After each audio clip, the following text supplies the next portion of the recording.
పడిపోయిన చోటి పైకెదగడ మెట్లను పదును పెట్టు మొదలు 10 మందిలోన నీ ప్రతిభను చూపగ పట్టుదలతో కదులు ఏలు పట్టి నడిపించునురా ఎదురైన అనుభవాలు వేల ఏండ్లు వర్ధిల్లునురా నీ విజయ జ్ఞాపకాలు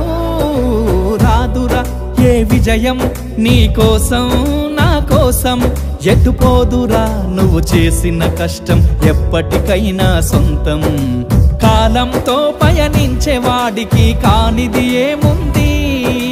సాధనతోనే సాధ్యమవ్వునని సదాశయంతో సాగర ముందుకు రాదురా ఏ విజయం నీ కోసం నా కోసం ఎటుపోదురా నువ్వు చేసిన కష్టం ఎప్పటికైనా సొంతం